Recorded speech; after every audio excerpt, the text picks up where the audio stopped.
அனைத்து இந்திய அண்ணா திராவிட முன்னேற்ற கழக ஆட்சியில் கொண்டு வரப்பட்டு திராவிட முன்னேற்ற கழக ஆட்சியில் நிறுத்தப்பட்ட திட்டங்கள் அனைத்தும் நிறைவேற்றப்படும் என்று ஏற்கனவே தெரிவிச்சிட்டார். மடிக்கணினி திட்டம் இது மாண்புமிகு புரட்சித் தலைவி அம்மா அவர்கள் தமிழகத்தினுடைய முதலமைச்சராக அரியணையில் இருக்கின்ற பொழுது அரசு பள்ளியில் படிக்கின்ற மாணவர்கள் அந்த மாணவர்கள் திறமையானவர்களாக அறிவுபூர்வமான மாணவர்களாக விஞ்ஞான கல்வி கிடைக்க வேண்டும் என்ற அடிப்படையில் சுமார் 52,36,000 மாணவ மாணவிகளுக்கு விலையில்லா மடிக்கணினி கொடுத்தோம். இந்த அரசு அப்படி நிறுத்திக்கிட்டு அதுக்கு பிறகு 4 ஆண்டு காலம் தொடர்ந்து சட்டமன்றத்தில் நாங்கள் வலியுறுத்தி வந்தோம். எங்களுடைய சட்டமன்ற வலியுறுத்தி வந்தாங்க.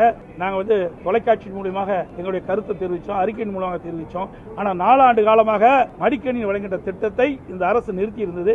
இப்போ இந்த அரசு தோல்வி பயத்தின் காரணமாக திமுக கட்சி தோல்வி பயத்தின் காரணமாக அடுத்த ஆண்டு நடைபெற்ற சட்டமன்ற தேர்தலில் தோல்வி விட்டுருமோ என்ற அச்சத்தின் காரணமாக இப்பொழுது 10 லட்சம் கல்லூரி மாணவர்களுக்கு கொடுப்பதாக அறிவிச்சிருக்கிறாங்க. அது கூட முழுசா கொடுக்க முடியாது. ஏன்னா அறிவிச்ச உடனே தயாரித்து கொடுக்கிற அளவுக்கு அந்த நிறுவனம் இல்லை என்றுதான் எனக்கு கிடைத்த தகவல். அது மட்டும் இல்ல, இதை வேண்டுமென்றே திட்டமிட்டு அந்த மாணவருடைய வாக்குகளை பெறுவதற்கு அந்த திட்டத்தை அறிவிச்சிருக்காங்க. உண்மையிலேயே அந்த மாணவர்களுக்கு நல்லது நடக்க வேண்டும், நன்மை நடக்க வேண்டும் என்றா கல்லூரி துவங்குவதற்கு முன்பாகவே இதை கொடுத்திருந்தா பயனுள்ளதா இருக்கு. கல்லூரி திறந்த உடனே கடனுடன் வாங்கி அவர்கள் அந்த மாணவர்கள் இன்னைக்கு இந்த லேப்டாப் வாங்கியிருக்கிறாங்க. அப்புறம் 3 ஆண்டு முடிஞ்சு பட்டப்படிப்பு முடிஞ்சு அவர்கள் அந்த பட்டப்படி முடிஞ்சு போகின்ற காலத்துல இப்போ அந்த மடிக்கணினி கொடுக்குறாங்க. அதனால எந்த ஒரு பயனும் மாணவர்களுக்கு